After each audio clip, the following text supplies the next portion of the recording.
family, my home, to go to a woman.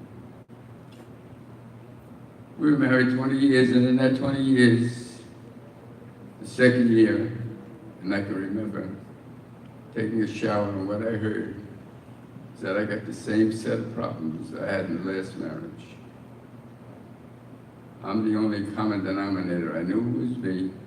I knew I had to do something. I turned to God, Catholic I was at that point. Every morning attended service, praying. And my first wife told me, pray to St. Christopher. He'll answer your prayers. Her helping me at that point was a God thing. So I went to St. Christopher and I did. You lit the candle. There's a whole ceremony before you do it. You put it. And after about a year, they revamped the whole church and they put electric candles in. I lost it. I can't do the same thing here. There had to be some fire or something. Life got the way it was before. There were arguments, discussions, not happy. In '94, September, she was diagnosed with cancer. Said she had 4 months to live. She only lasted 2.5 months. It was the most brutal time I've gone through. They were taking bones from her facial because they were infected. Headaches, everything you could think of. And she was cute, she would pray, she was Catholic, and one of her prayers went, "Dear Holy Mother, please tell your son to help me." When she passed, 2 years later, I met Phyllis, church meeting. We both went to the same type of church. We decided our husband had passed away in the same year. We got married. We lived a great life for half the marriage, because we're married 22 years now. And then it started to happen again, but this time we vowed to put Christ in the center of that marriage. He was in the center. And we did all I can and all she could, but we always fought. Mornings at breakfast time was the time you want to miss. I tried my best, led classes in Top Gun, which is 36 weeks each year with about 10 or 12 men, became a marriage counselor, did everything I could to understand marriage and brought it home, and it still failed. I didn't know where to turn, I didn't know what to do. And in my thinking, I went to a men's meeting one night, and they said, throw everything out that you've been doing, John, and just go back positive, start anew like it was a new marriage. Boy, was I happy with that. I couldn't tell her that night because she was sleeping. The next morning I told her, and it ended up in another terrible argument. For the rest of the day, I stayed in front of a television, and I don't think I ever saw it was on the television set, but I kept staring at the walls, and my mind was blank. That night, when I went to bed, I spoke coolly to God. God, what kind of a God are you? What are you doing to me? I've tried everything I can. You know my heart's in the right place. And somewhere in that conversation, I fell asleep. No, I don't talk about miracles much. It's not, I may talk about a lot of things, not miracles. But the next morning I woke up, I was peaceful. My arms were light. I was feeling good.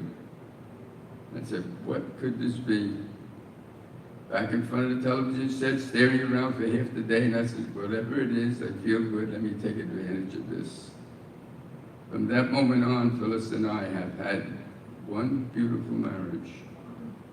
God had done something, and I really still beyond my understanding. But we had one beautiful marriage. At times at night when we struggled to hold hands while we're sleeping, we kissed all the time. In fact, one morning I was kissing her and I said, this is getting disgusting, Phyllis. We just kissed all the time. But I wasn't satisfied with that. I wanted to know what happened, because I want to give it to other people. You got to share something that beautiful.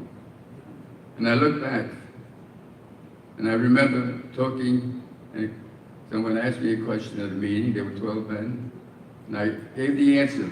And then the other gentleman gave the answer also, but his was different. See, my belief in God came, do I love God? And I would look at the scriptures. It says, if you follow my precepts, then you love me. And that's what I was doing, best I could.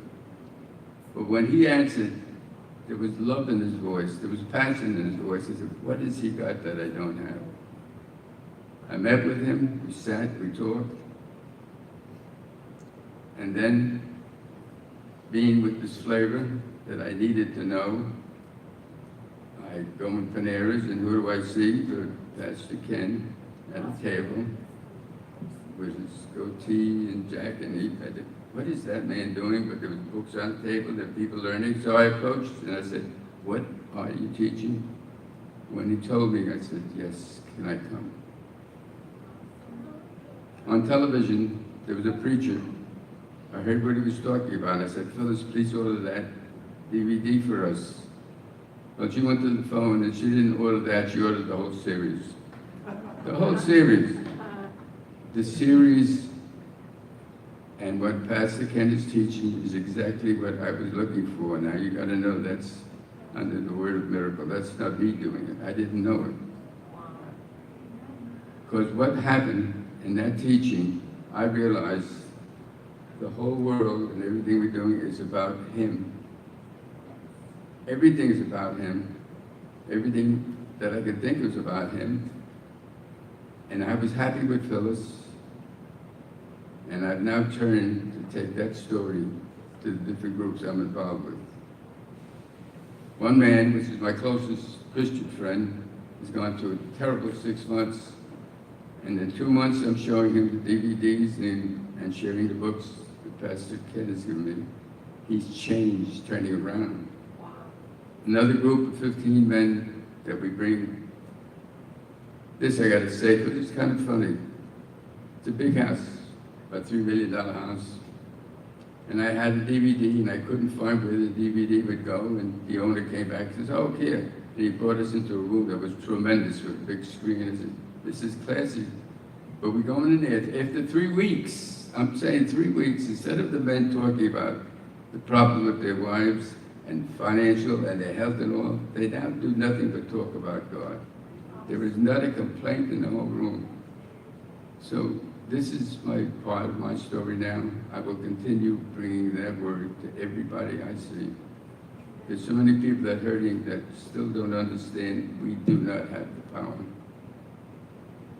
Thank you for this opportunity.